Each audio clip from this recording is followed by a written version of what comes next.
Atenção! Começa agora uma teleaula de História do Ensino Médio. Você vai assistir a teleaula de número 30. Bons estudos!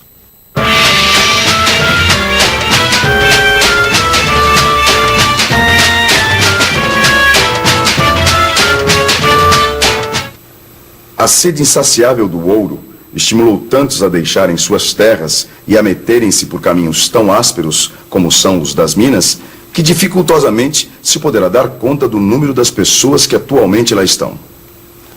Esse trecho que eu acabei de ler poderia ter sido escrito por volta de 1980, quando descobriram ouro em Serra Pelada, no Pará. Só que esse é um texto do século XVIII e o autor é o jesuíta Antonil, um viajante que viu de perto o que você vai ver agora. As grandes mudanças que o século XVIII trouxe para a América Portuguesa, a corrida do ouro a Minas Gerais e a sociedade que se formou lá, como Portugal reagiu diante da riqueza da colônia e o encontro explosivo das novas ideias de liberdade que corriam a Europa com a insatisfação dos colonos da América Portuguesa.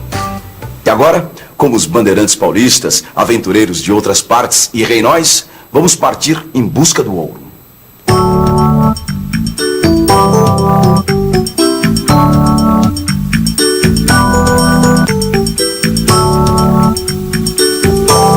Século XVII. Multidões de aventureiros desejosos de riqueza fácil partem de São Paulo, do Rio de Janeiro, da Bahia e de Sergipe. As notícias da descoberta do ouro fazem com que outras multidões de reinóis originários do Reino de Portugal atravessem o oceano. Toda essa gente de poucos recursos se espalha pela região que vai da Serra da Mantiqueira até Cuiabá em busca de sonhos dourados. Mas a realidade era menos dourada do que se esperava. Não havia alimentos para todo mundo. E o que havia era vendido a peso de ouro. Para muita gente, na região das Minas, dava muito mais lucro ser comerciante do que ser garimpeiro. De São Paulo, Rio de Janeiro e Salvador vinham trigo, milho e frutas. Do sul, animais domésticos e de carga. E da Europa, sal, ferramentas e tecidos. Aos poucos surgiram roças e criações, e trabalhadores que produziam o indispensável: carpinteiros, pedreiros, alfaiates. Olá, Gil. Os aventureiros procurando ouro nos rios ali, ó. Viu gente de todo quanto foi lado, né, Vicente? Paulistas, renóis. Agora o que eu tô vendo aí são trabalhadores negros, eles não eram escravos? Ah, com certeza deviam ser, viu? Agora, o trabalhador escravo, ele era indispensável em toda a colônia. Imagina nas minas. Então, milhares de escravos tiveram que mudar de trabalho, né, Vicente? Porque, olha, tiveram que mudar da agricultura para a região mineradora, das plantações de açúcar para os garimpos nos rios, nas minas de ouro, diamante. Os mineradores precisavam incentivar os escravos para o duro serviço de mineração.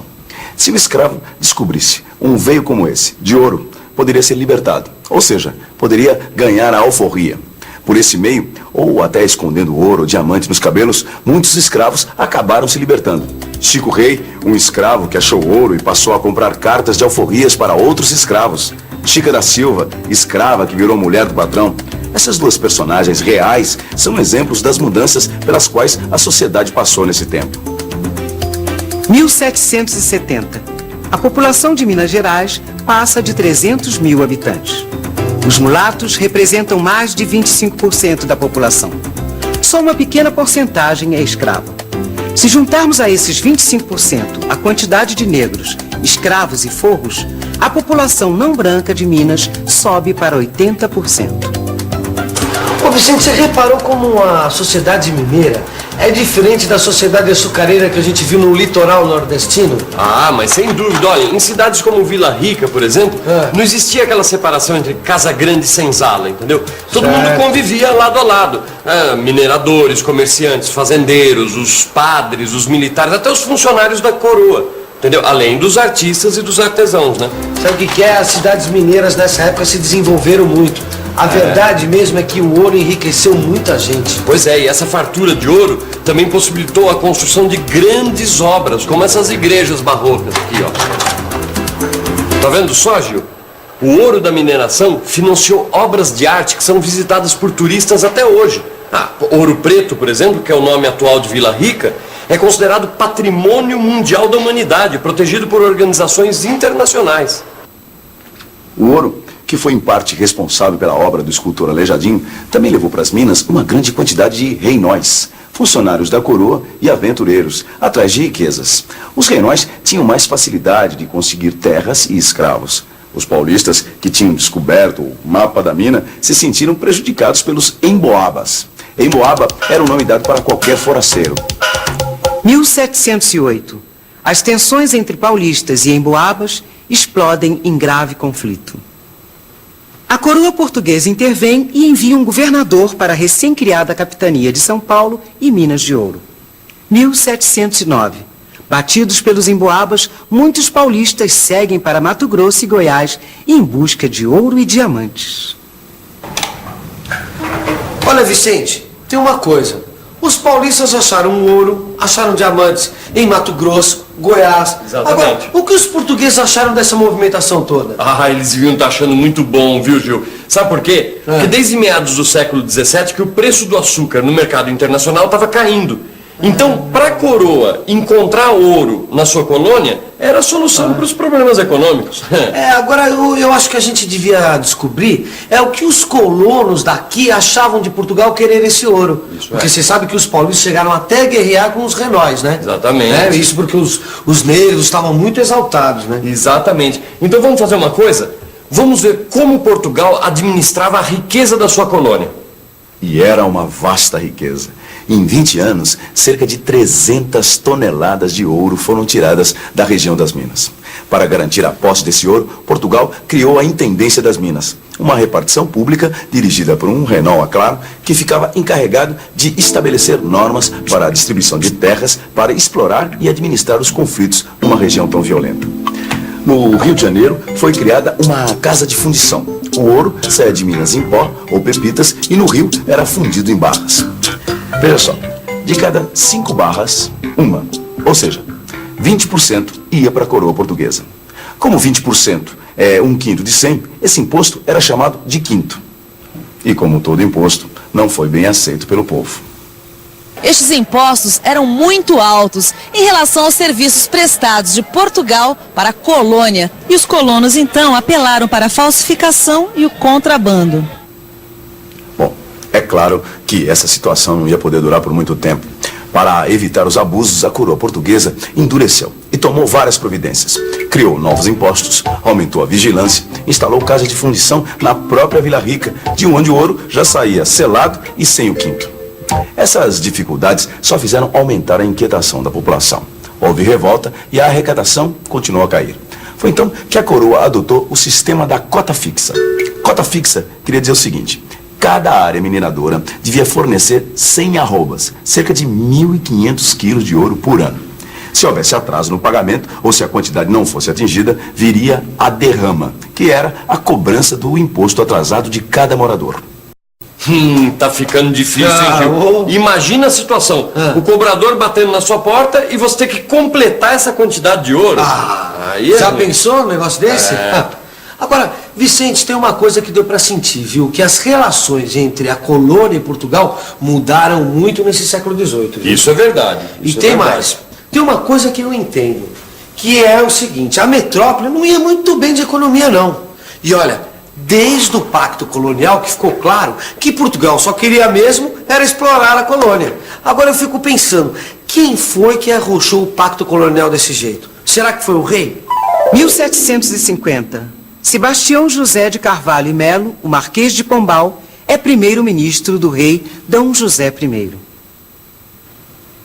Durante os 27 anos que fica no poder, Pombal quer tornar mais eficiente a exploração da colônia. Marca novas fronteiras na América Portuguesa, acaba definitivamente com as capitanias hereditárias e expulsa os jesuítas. A elite colonial, ou seja, os fazendeiros poderosos, os comerciantes ricos e os mineradores, não viu com bons olhos a política da metrópole de controlar e explorar ao máximo a colônia. Essa mesma elite, através dos seus filhos que estudavam na Europa, começava a ter contato com as novas ideias de liberdade que marcaram o final do século XVIII. Veja, por exemplo, a carta que um estudante mineiro enviou a Thomas Jefferson. Thomas Jefferson era um embaixador americano na França e foi líder da independência dos Estados Unidos. Montpellier, 1768. Desde a época de vossa gloriosa independência, os bárbaros portugueses não poupam nada para nos fazer infelizes, com receio que sigamos os vossos passos. E como sabemos que esses usurpadores contra a lei da natureza e da humanidade não pensam senão em nos abater, decidimos-nos a seguir o admirável exemplo que acabais de nos dar. Ô Vicente, o exemplo que o estudante usou não é a independência dos Estados Unidos? Exatamente. Sabe por quê? No final do século XVIII, estavam acontecendo várias revoluções na América inglesa e na Europa, e todas elas influenciadas pelas ideias iluministas. Essas ideias iluministas, elas surgiram na França, Gil, com os filósofos que escreveram a primeira enciclopédia, sabia disso? E esses filósofos, quer dizer, os iluministas, eles criticavam o absolutismo e o poder divino que era dado para os reis, a falta de liberdade econômica e a força da nobreza.